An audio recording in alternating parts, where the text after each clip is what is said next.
Hey everyone, good morning. Welcome back to Waka Waka. We were able to cross the border from Lome yesterday into Ghana. If you recall, when we were crossing from Benin into Lome, I told you guys that the border was not open. That was what the driver told us, right? And so when we got to Aflao border yesterday, we went to the Lome immigration, right? Before the immigration, there are these guys that I think they're customs also, and basically they asked us to pay for our bags. So we paid. They were like, "Oh, we have to pay 2,000." So we begged them. We're like, "Please, we're traveling."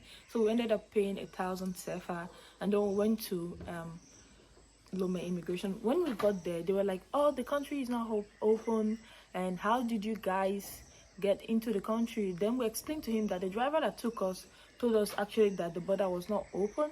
We're not expecting this at all, but in my heart of heart, I knew that we might have an encounter with the Lome immigration. So we started talking, and they were like, "Oh, they can let us pass through if we pay 2,000 each." So we're like, "Oh, please help us. We're travelers, blah blah blah." And they're like, "But even if they help us to go through, we might have issue with the Ghana immigration." So we asked them, "What can we do?" So they said they could give us the stamp. So, but we have to pay 7,000 each. We tried to negotiate it, and we ended up paying 14,000 altogether after negotiating with Lome immigration because the border is not open. So that's what the case is. If the border was open, then I'm sure we would have gone through the right process, which is what we've been doing all the way anyway.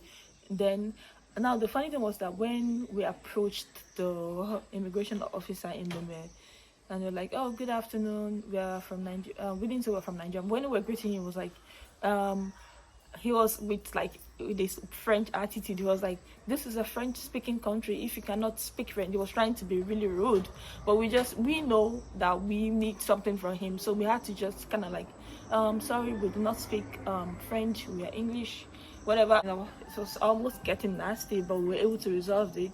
And then we moved to Ghana immigration. So now I'm going to share with you guys our experience at the Ghana immigration. So we're going in through. So one of the officers called us. It was like, "Where are we headed to?" Said Ghana immigration, that we're traveling. So he pointed in direction for us. We got to we have to go through the COVID-19 step first. So they got our COVID cards. My friend didn't come with her, so she had her information on the phone, which was great. They also accepted that, right? And they copied our information. They tested us to check our temperature. Then from there, they pointed us to the immigration room. Now, once we got into the immigration room, they were like so excited to see us. Like we made friends, well, not like friendship, but it was fun. They were really excited that we were going into Ghana to explore their country. We told them where we've been so far, like that, and they were giving us recommendations and all of that. And then we now shared, because when we got to Aflao border, we had this bike men, right? That were like, "Oh, don't worry, you don't have to go through immigration. You're going to pay a lot of money. Why don't we take you through the bush and you can go into Ghana?" And that's illegal, right? Like, we want to go through the whole process as without any issue. I don't want to go into, and which was what happened too. When we were coming into Benin, the guy was just taking us. I was like, "Where can we get stamp on our passport?" Because I don't want. I was like, "No, no, no, don't worry." So when we were telling the immigration guys about it, they were like, "Even that road is dangerous. Like you might even get robbed. You might, something bad might happen to you, knowing that you're a tourist."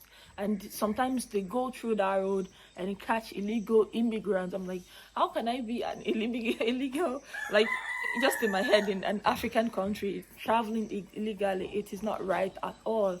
So they were just giving us some tips. So when we told them that we were going to Willie Falls, so they were the one that even gave us directions. They were like, "Okay, what you do, take a taxi to Ho, and then from Ho go to Ho, and then from Ho you get a bus that is going to Willie." So they were the one that broke down the journey for us.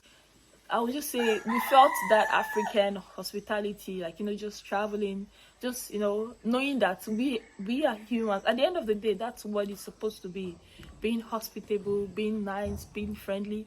Like, I really applauded all of them at that office yesterday. They gave us the form, because at Ghana immigration, you have to fill the form. You have to state where you're going and all of those other information. And they never doubted us, because we're not trash people or whatever. We're not trying to come here to do anything. We're just traveling. We have few days here, and they gave us so much respect that I was like, this is how it's supposed to be. At the end of the day, we are all neighbors. We are Africans. If I, as an African, I cannot travel around Africa without, I shouldn't be able to. It's just so much headache crossing these borders, but it should be less stressful. And it's just been, it's a whole lot of experience at the end of the day. But the Ghanaian immigration were super nice and friendly and so sweet. They were helpful. When we came out of the immigration office, they were searching our bags. The women that were searching our bags were like, "Oh, where are you guys going?" They also gave us the same direction that the immigration guys gave us. It was just a beautiful experience, really, because we had no idea how long the journey is, right? From Aflao to Ho is 3.5 hours. Ho to Ho is like 1.5 hours. Or Ho to Willy is like 40 minutes or 15 minutes, like that. So it was a really long journey.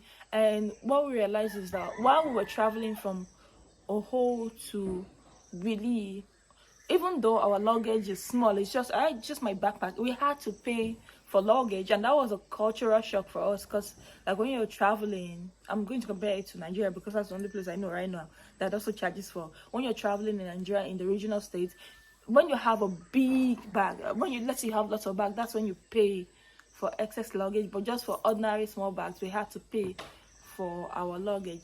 So that was it, really. So we are here. We made it to Relief Falls yesterday, and we'll be exploring that part of the region before heading to Cotonou today. So thank you guys for watching, and see you in my next one. Bye bye.